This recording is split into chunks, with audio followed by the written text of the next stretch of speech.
Welcome back to Dragon Ball Gekishin Squadra. Season 1 just kicked off and the first character they're adding is another version of Goku. You know what? I think Squadra kinda gets a pass for how original their roster has been so far. It doesn't look like the original character trend is going away though. Later this season we're getting Toppo and Gotenks, so we'll have newcomers very soon. Now because this is the first character, let's talk about the game's business model, which is now in full view for everyone to see. New characters can only be bought with gems, which is the paid currency. Usually you have a choice of buying gems or leveling up your star level until you get a free unlock. But that doesn't go for new characters. You are gonna have to straight up pay real money, and that goes for everyone, no matter how hard you grind. The game just added a battle pass that's gonna give you 50 gems for free, plus another 150 if you buy the premium pass, making it 200 gems in total. The character though costs 250, so that doesn't even cover it. In fact, buying the battle pass also costs 250, so you're actually further in the negative if you choose to go down that path. So in practice, a new character is going to cost you $8. That's what 250 gems comes down to. That is a little expensive from my experience, which is mostly as a fighting game player. I don't have a ton of experience with MOBA economies, but I do think that makes this review even more important. Is this a character that you're actually going to like to play once you buy him? Is this your type of character to play, or is it all about the Super Saiyan 3 hype? That is the main question that I want to try to answer today, so let's take a look at what he does. Goku starts in Super Saiyan 2, and just like most characters, he can transform once he reaches level 7. His rush attacks are Ki Blast, but he also has a bar that passively fills up, shooting a stronger Ki Blast when it's full for the little bonus of burst damage. The bar fills up passively, you don't need to be attacking for it to fill up, and that basically means that your first attack in any fight is gonna deal more damage. It's great for getting the last hits on some minions.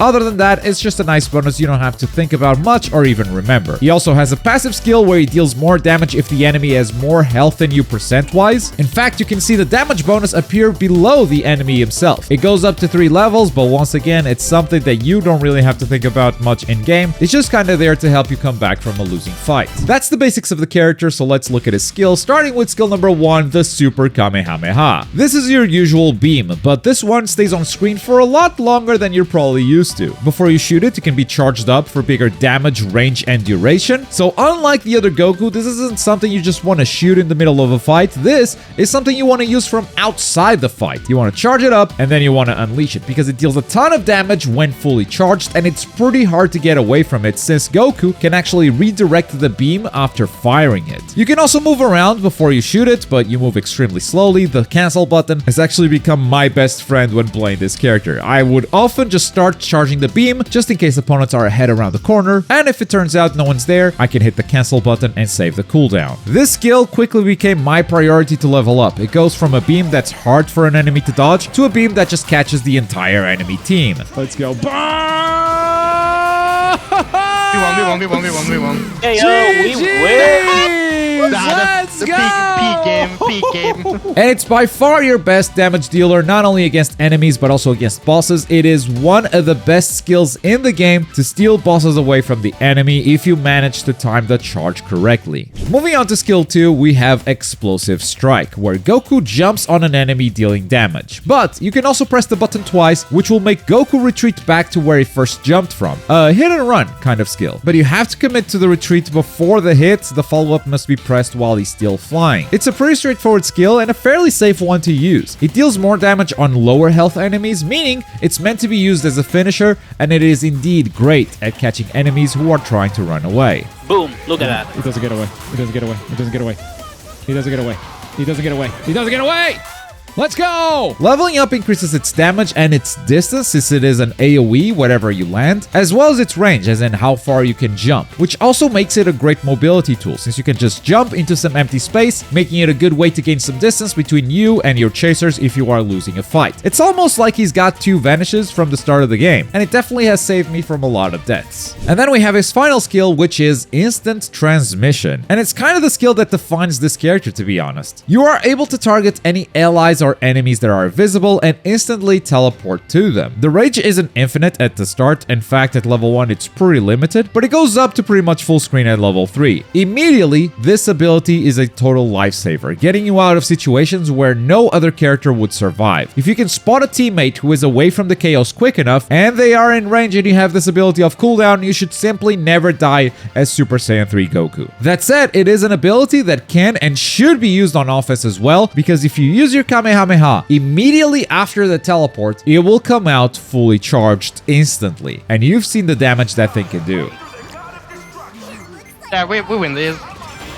Boom, boom, boom, boom, boom! Amazing! Let's go! We won. So it's just incredible for turning the tides of battle, or once again to pick up those final kills before the opponent is able to run away. It's a skill with a long cooldown, however, of over 30 seconds, but you can cut this shorter by 10 seconds if you teleport to an enemy instead of an ally. So it actually encourages you to use it offensively, and that makes playing against a good Super Saiyan 3 Goku extremely scary. You never know when he's gonna pop on your lane out of nowhere, dealing incredible damage, and if he's quick enough, he can also be really hard to kill because he can simply teleport away to safety. And with that, let's talk about his ultimate, Dragon Fist. It's probably the most underwhelming thing about his whole kit. I mean, I like it visually, it's very pretty, but it's just a straightforward beam that you can launch in a fixed direction. Now, it definitely deals damage, it's worth getting this ultimate for sure. It's just not the most creative thing in his kit, so there's not a ton to talk about here. It deals more damage up close, as it lingers on screen for a while, so point blank will hit better, but it's also easier to dodge. The one unique thing about this ultimate is that you cannot get it unless Goku transforms. That doesn't sound like a big deal, but that means that unlike everyone else in the cast, he cannot get this ultimate at level 5 since he can only transform at level 7. That means Goku can feel kinda weak during those two levels. Very often in your lane, you're trying to race your opponents to level 5, so you have the ultimate advantage in a team fight. But with Goku, even if you get that level 5 first, you don't gain that much of a lead, so it's something to be cautious when playing this character. And those are all of his skills. This character definitely feels like a sniper who wants to charge their beam from afar and get good damage without being bothered. And the first thing I thought when I saw that ability was just obviously charging up the beams while hidden in the bushes, but turns out charging up any skill in the bushes actually reveals you, so you're not actually hidden. The beam can also make you a sitting duck for a while, so misfiring it can be deadly. It's a double-edged sword. Now, I'm no pro when it comes to divine cards in this game, but Snowball felt like a must-have with this character. This is a card that buffs your damage every time you get a kill or an assist, but that buff resets if you die, and I feel like that just fits his playstyle perfectly. His skills are made for dealing some damage from a safe distance or for getting the killing blow, which is gonna help build up that card. And he can be quite the cockroach, jumping out of reach with skill 2, or if necessary, teleporting away to safety. Now, it can feel a bit rough to play him from level 5 to level 7 because it feels like everyone else has these powerful ultimates and you have to wait a bit longer. But it also felt easier for me to outlevel the enemy most of the time since the character is so good at stealing Kais or bosses from afar. The character is incredible, and I don't think he's pay to win, by the way. I do think he's very strong, but there are better damage characters for free right now. I really only have one caveat with this character, but unfortunately it is a pretty big caveat, and that is playing with a controller. This character actually made me switch to mouse and keyboard. Now, mouse and keyboard is just a better control scheme in this game. I think everyone knows that, and I think it's totally okay if you don't want to take the game that seriously and would rather just play on controller. That's my preference too. But for some characters, that difference just feels bigger than normal, and Super Saiyan 3 is without a doubt one of those characters, and I'll give you a few reasons why. The first one is skill 1. The charged Kamehameha can be aimed after shooting, and the aiming is naturally easier on mouse, but that's not the only reason. The beam goes beyond your camera limit, so it's actually super helpful to unlock the camera and move it ahead to see the enemies that are about to leave your screen. And the other big reason was definitely instant transmission. Now, as you hover over each character, the camera automatically focuses them, which makes them playable on controller, but I found it much easier to just quickly scope by clicking the minimap and judging the whole situation without a big overlay on my screen before making my decision to use the skill or not. Those two made me switch to mouse and keyboard. He feels like a character that needs that complete map awareness more than most in the cast right now, and without it, you're really not going to shine with this character. So unless you're willing to make the jump from controller to mouse and keyboard, he's actually a character I would not recommend you spend money on. As for mobile, it should be fine too, but I don't have a lot of experience there. Other than that, incredible character, great first addition to Dragon Ball Gekishin Squadra. I probably played my best ever Squadra games with him. I had a lot of fun for sure. But that's just my opinion, of course. I would love to hear what you think of him in the comments down below. And for more anime games, check out this video right here. Thanks for watching. Bye.